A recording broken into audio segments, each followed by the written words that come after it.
अस्सलामुअलैकुम स्टूडेंट्स। आज का टॉपिक है boiling points. Boiling point define पहले कर दें, फिर ये होता कैसे है वो बताते हैं आपको।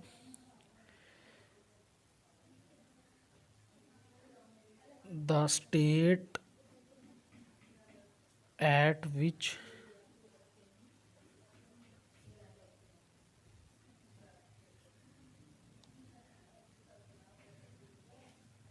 Vapour pressure become equal to the external pressure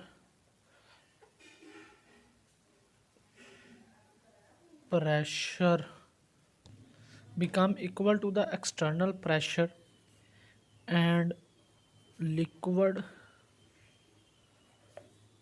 start boil called boiling points. Vapor pressure become equal to the external pressure और atmospheric pressure जब इक्वल हो जाएंगे तो लिक्विड क्या करना शुरू कर देगा, स्टार्ट द बॉयल। जब लिक्विड बॉयल करना शुरू कर देगा तो उस पॉइंट को, उस स्टेट को क्या कहेंगे, बॉइलिंग पॉइंट कहेंगे। ये होता कैसे है, इसकी रीज़न क्या है, रीज़न हम आपको बताते हैं।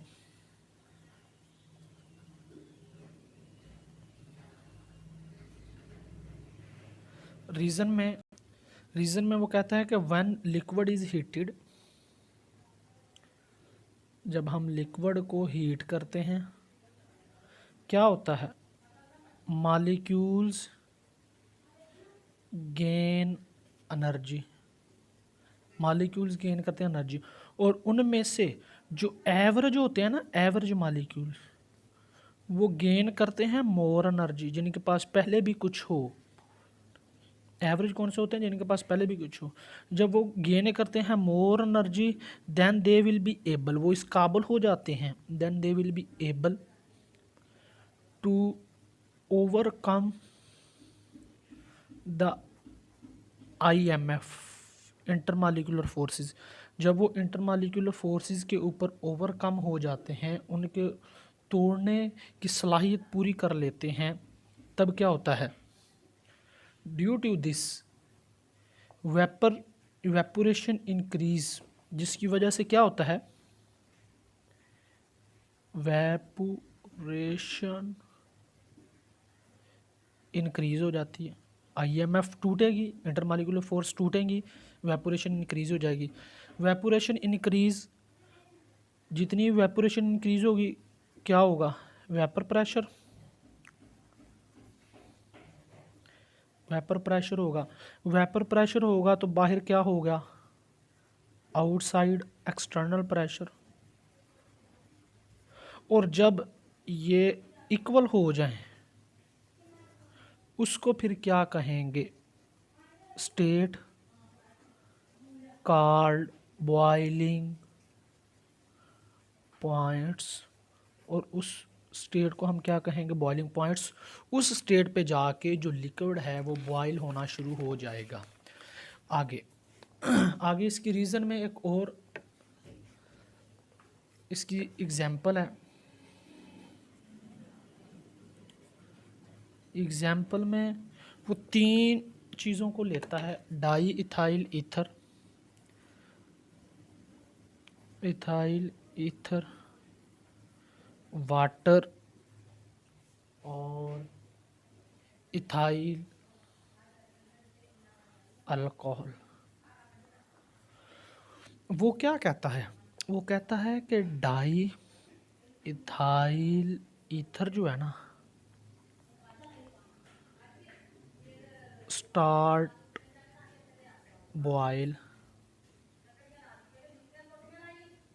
Boiling increase, start boiling increase. Di ethyl ether का जो बॉइलिंग है वो क्या होता है, इंक्रीज हो जाता है, बढ़ना शुरू हो जाता है। और इसके मुकाबले में जो वाटर है उसका बॉइलिंग जो है वो इंक्रीज तो होता है लेकिन स्लोली, आस्ता आस्ता। रीज़न क्या है इनमें? रीज़न में वो ये कहता है, रीज़न कहता है कि intermolecular forces IMF die ethyl ether की या इथाइल अल्कोहल की IMF जो होती है वो कम होती है, और उसके मुकाबले में वाटर में जो इंटरमालिकुलर फोर्सेस ज़्यादा होती हैं, लिहाजा इसका बॉइलिंग पॉइंट क्या होगा?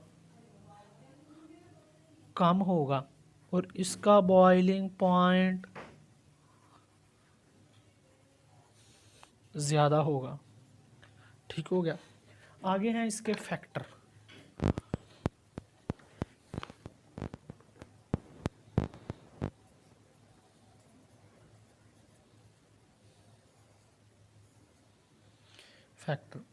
फैक्टर में वो पहला है नेचर ऑफ लिक्विड।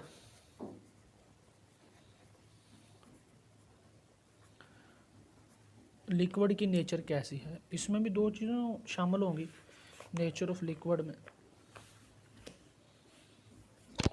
पहला होगा पोलर। पोलर होगा, उसका हाई बॉइलिंग पॉइंट होगा,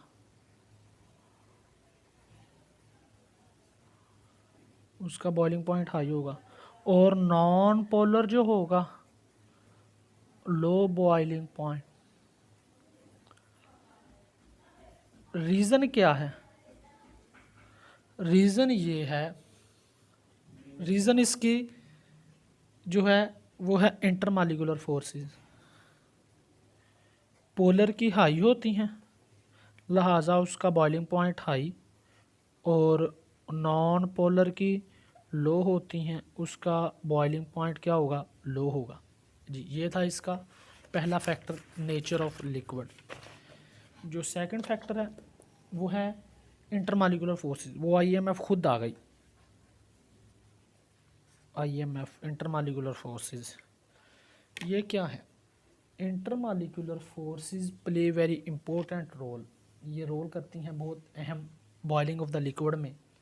वो कहता है कि substance having the strong intermolecular forces having high boiling point। वो कह रहा है कि IMF जो है ना, ये डायरेक्टली प्रोपोर्शनल है बॉइलिंग पॉइंट के। जिसकी IMF ज़्यादा होगी उसके नतीजे में उसका बॉइलिंग पॉइंट जो होगा ना वो भी ज़्यादा होगा, और अगर IMF कम होगी उसके नतीजे में बॉइलिंग पॉइंट जो होगा उसका वो भी क्या होगा? कम होगा। ये था इंटरमालिकुलर फोर्सेस। जैसे पोलर में IMF बहुत ज़्यादा हाई होती हैं जिसकी वजह से उसका बॉइलिंग पॉइंट हाई होता है, और नॉन पोलर में IMF कम होती हैं, उसका बॉइलिंग पॉइंट कम होता है। ठीक हो गया।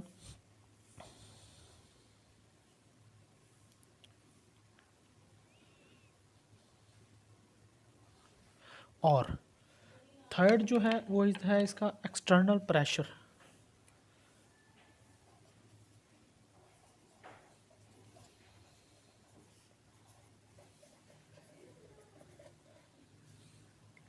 एक्सटर्नल प्रेशर जो है ये भी है डायरेक्टली प्रोपोर्शनल बॉइलिंग पॉइंट के। ये होता क्या है? प्रेशर बाय एटमॉस्फेयर, माहौल की वजह से जो प्रेशर हो रहा होता है हम उसको क्या कहते हैं? External pressure. अगर एक्सटर्नल प्रेशर ज़्यादा होगा उसके नतीजे में बॉइलिंग पॉइंट भी ऑटोमेटिक बढ़ जाएगा। क्यों? एक्सटर्नल प्रेशर बढ़ेगा, इनसाइड वाला जो वेपर प्रेशर है वो भी बढ़ेगा, जिसकी वजह से बॉइलिंग पॉइंट भी बढ़ जाएगा। और बिल्कुल इसी तरह एक्सटर्नल प्रेशर कम होगा, बॉइलिंग पॉइंट जो है वो भी कम हो जाएगा। यहाँ क्या था? बढ़ रहा था, यहाँ क्या हो जाएगा? कम हो जाएगा। क्यों? बाहर बाहर का एक्सटर्नल प्रेशर कम हो गया, अंदर का वेपर प्रेशर ऑटोमेटिक कम हो जाएगा, जिसकी वजह से बॉइलिंग पॉइंट भी कम हो जाएगा। जी ये था आज का टॉपिक। जिस चीज़ की समझ ना आई वो कमेंट सेक्शन में ज़रूर पूछिएगा और अगले नेक्स्ट लेक्चर तक इंतज़ार कीजिएगा। अल्लाह हाफिज़।